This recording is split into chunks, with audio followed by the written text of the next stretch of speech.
نحمده ونصلي ونسلم على رسوله الكريم وعلى آله وأصحابه وأهل بيته أجمعين۔ آپ صلی اللہ علیہ وسلم کی عمر جب 25 سال کی ہو گئی اور آپ علیہ السلام جب شام کے دوسرے سفر سے واپس تشریف لائے تھے تو حضرت خدیجہ رضی اللہ تعالی عنہ، جنہوں نے آپ علیہ السلام کو بھیجا تھا اور اپنے خاص غلام حضرت میسرہ سے آپ علیہ السلام کے عجیب اور غریب اور اس طرح کے حالات دیکھے اور سنے، تو حضرت خدیجہ رضی اللہ تعالی عنہ ان کو بہت اعتقاد ہو گیا آپ علیہ السلام سے، اور حضرت خدیجہ چونکہ بیوہ تھیں اور ان حالات میں ان کو بھی ایک اچھے رشتے کی تلاش تھی، تو حضرت خدیجہ رضی اللہ تعالی عنہ نے کسی ذریعے سے آپ صلی اللہ علیہ وسلم کو نکاح کا پیغام بھیجا۔ آپ علیہ السلام نے اپنے گھر کے بڑوں سے مشورہ کر کے منظور فرمایا اور ایک بڑے مجمع میں آپ علیہ السلام کا حضرت خدیجہ رضی اللہ تعالیٰ عنہ سے نکاح ہوا، جن میں آپ کے رشتہ دار بھی موجود تھے، چچا وغیرہ سب موجود تھے۔ اس وقت حضرت خدیجہ رضی اللہ تعالیٰ عنہ کی عمر تقریباً 40 سال تھی۔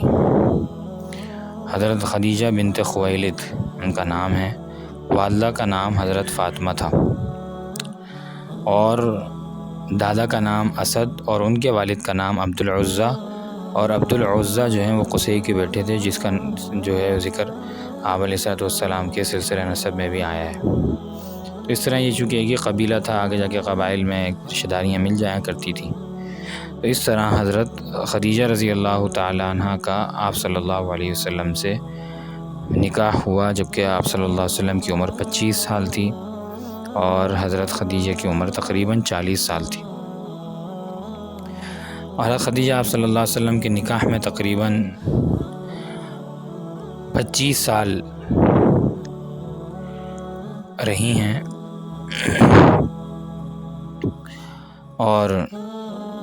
14 سال نبوت سے پہلے، اور پھر آپ علیہ السلام کو نبوت مل گئی تو 10 سال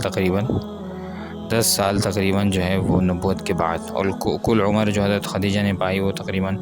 64 اور 65 کے درمیان ہے۔ آپ علیہ السلام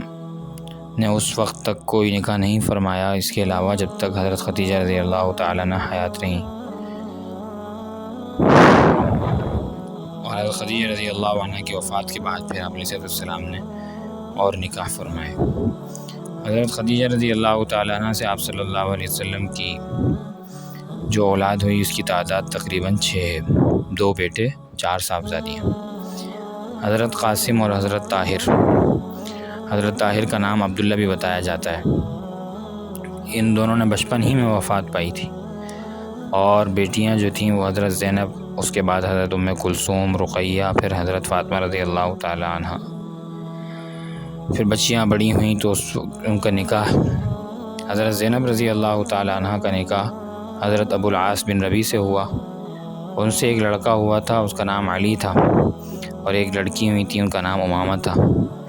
بچے کا بچپن ہی میں انتقال ہوا تھا، اور لڑکی وہ بڑی ہوئیں، اور حضرت فاطمہ کا جب انتقال ہوا تو اس کے بعد ان کا حضرت علی سے نکاح ہوا، مگر کوئی اولاد وغیرہ ان سے نہیں ہوئی۔ حضرت رقیہ کا نکاح حضرت عثمان رضی اللہ عنہ سے ہوا، پھر ان کی وفات کے بعد حضرت ام کلثوم رضی اللہ تعالیٰ عنہ کا نکاح بھی حضرت عثمان ہی رضی اللہ تعالیٰ عنہ سے ہوا، مگر ان سے بھی کوئی اولاد نہیں ہوئی۔ حضرت فاطمہ رضی اللہ تعالیٰ عنہ سب سے چھوٹی تھیں، ان کا نکاح حضرت علی سے ہوا، اور ان کی اولاد پیدا ہوئی اور ان سے سلسلہ نسب چلا ہے۔ آپ صلی اللہ علیہ وسلم کی ایک صاحبزادے حضرت ماریہ قبطیہ رضی اللہ تعالیٰ عنہ سے بھی ہوئے تھے، جو کہ آپ صلی اللہ علیہ وسلم کی باندی تھی، اور ان کا بھی بچپن ہی میں انتقال ہو گیا تھا، ان کا نام تھا ابراہیم۔ تو یہ آپ صلی اللہ علیہ وسلم کا گھرانہ اور یہ آپ صلی اللہ علیہ وسلم کی ازدواجی زندگی تھی۔ بعد میں آپ علیہ السلام نے اللہ تعالیٰ کے حکم سے بہت سی مصلحتوں اور بہت سی حکمتوں کی وجہ سے اور بھی نکاح فرمائے، جن کا تذکرہ انشاءاللہ آئندہ کیا جائے گا۔